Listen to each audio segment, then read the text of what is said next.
Hello YouTube, this is Necrostevo and you're watching my 78th and 79th battles, and sorry about that, I forgot to edit that part out of the video.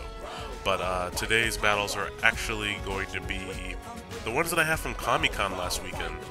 And I'm sorry I haven't posted anything in so long. I got really sick after KamiCon. I got con flu.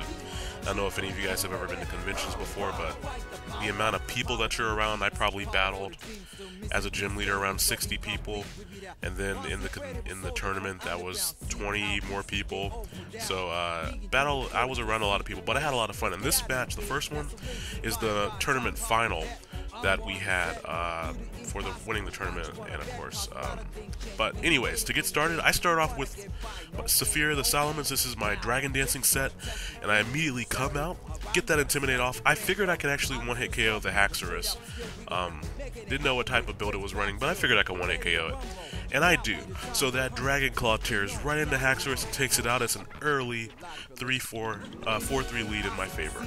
Metagross comes out. I go for Fire Blast just to cinch him as much as I can, hope for maybe a burn, and if not, Metagross has higher defense than he does have special defense. I dodge the Rock Slide, which is nice. It doesn't really end up mattering later on. And I finish him off as Earthquake tears open the ground. So now his two of his Pokemon are down, and then I have Crobat to deal with now. Now Crobat, I didn't think I would outspeed, but I do outspeed it, which either means that he's really bulky, which is probably why that Dragon Claw only did that much, or he just doesn't have max EVs and speed. But he gets a crit acrobatics and knocks my Salamence right out of the sky, so Saphira did a great job giving me an early lead. But now it's time for the star of this team, Swellow, Quetzalon. And you know what happens with Swellow? You Brave Bird everyone. So one Brave Bird for Crobat and it goes down. So Swellow is now ruling the skies in my Salamance's place. His final Pokemon is a Volcarona, as you saw from the team preview. And I think we all know that there's no way a Volcarona is going to take a Brave Bird. So Swellow one more Brave Bird and win me the tournament. And that actually was a pretty fun match. The guy who was running the tournament, my friend Michael, whom you've seen me have some battles against, was narrating it like the Pokemon Stadium announcer. So it was pretty entertaining.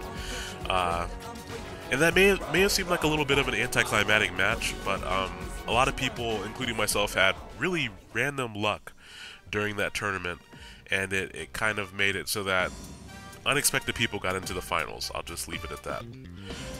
But here is the second match that I had at KamiCon, since that first match was so short, and of course I just haven't posted in a while. But as you can hear from the music, it's my Persona themed team. And I'll show you all right here. These are a few Pokemon I got from, while I was at KamiCon. A Skitty, a Shiny Riolu, and a Shiny Axew.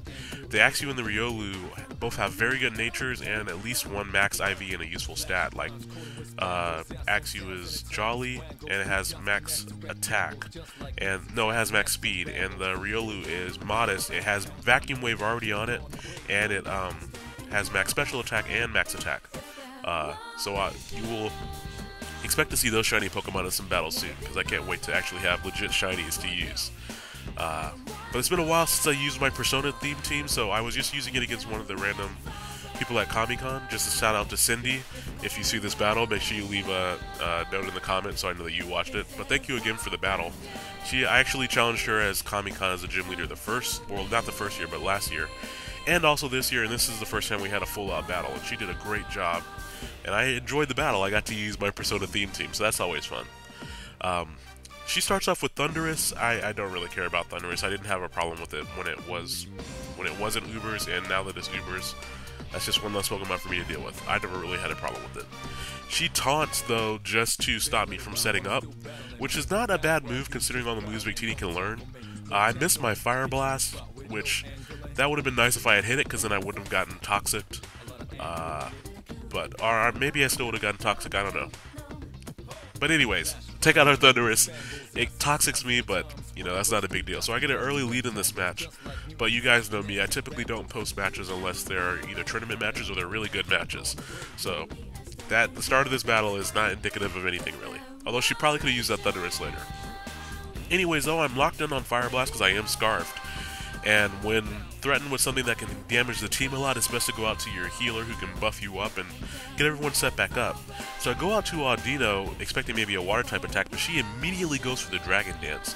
And a lot of times people tell you not to set up too early, but that right there put a lot of offensive pressure on me in this battle.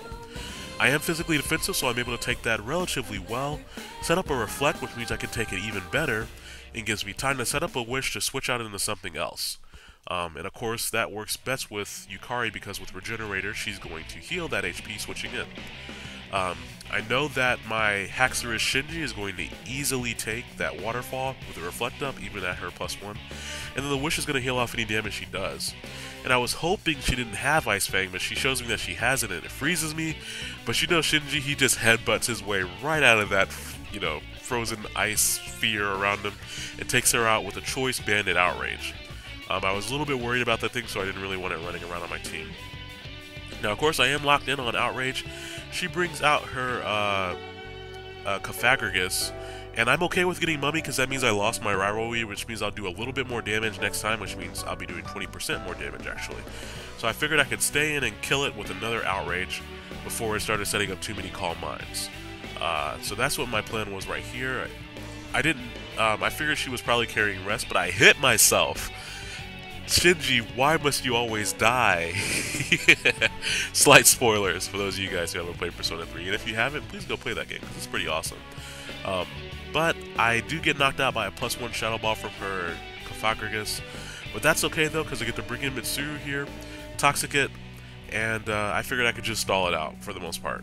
And she Will-O-Wisp me, that's actually okay with me. I prefer that to being Toxic, as I'll be able to take physical hits better, and since Melodic tends to stay in, it's going to be taking less damage over time than it would if it were Toxic. So, at this point, I'm like, okay, I can just whittle her down until she dies from Toxic, no problem. I didn't think she was going to have Rest. She Calm Minds again, knowing that she can live whatever I'm going to do. And after this match, I really should go put Dragon Tail on Melodic, because this will be the second time that I really needed something to just phase something out, and Melodic on this theme team could do that. And generally on every team I carry something that can phase, but I forgot to think about it on the theme team. Anyways though, my Reflect wears off, which doesn't really matter at the moment. But here she rests up, and I'm looking at it going, well crap, how am I going to kill this thing? Now it has like +3 special defense, +1 special attack. I don't have any way of phasing it out, so I just have to do a crap load of damage to it. I noticed that she doesn't have, she has leftovers, so she doesn't have a Chesto Berry.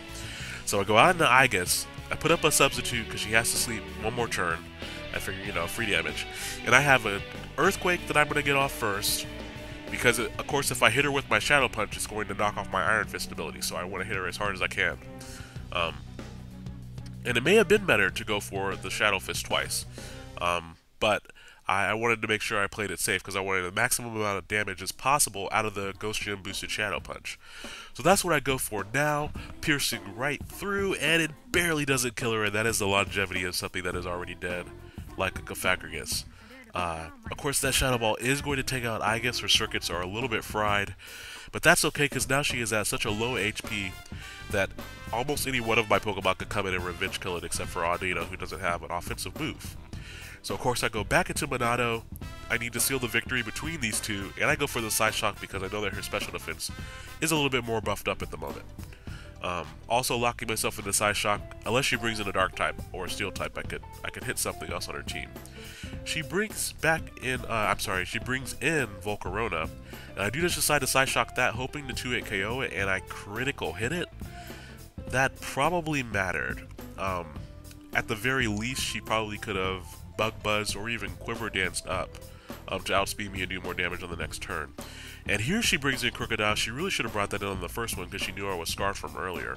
Slight misplay. Doesn't end up mattering too much. She is able to 2-hit KO my physically defensive Audino with Earthquakes. And that's okay. What's not okay is that she has Moxie, because of course when she first came out, Intimidate didn't go off. So I go out into Mitsuru figuring that I could just kill it off with a Scald. She goes for the Foul Play for some reason. I think she was thinking it was going to do more damage, but since between me being burned and having a really low attack stat, it's nothing. But she does still have the +1 from Moxie, so the level that my HP is at from the burn that the Cofagrigus gave me earlier, it's going to knock me out through the Marvel scale.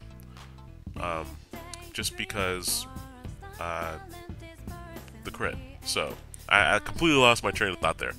But anyways, I foolishly bring in Hitmonchan, thinking that I outsped, which is just dumb, really. Because Hitmonchan is not that fast, that's why it needs to run agility.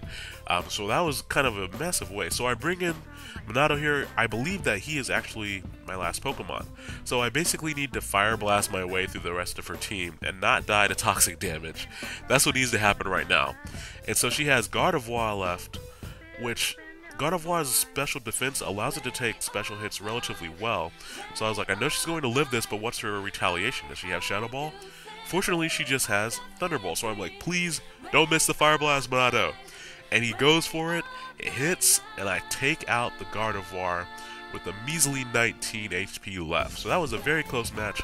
A few misplays, but those misplays actually made it more entertaining overall, I like to say. So, thank you, Cindy/Joy, for the match. If I sound a little bit stuffy in the narration, I am still getting over my sickness a little bit. Anyways, though, I hope you all enjoyed this narration. Please have a great weekend, and I will talk to you all later. Goodbye now.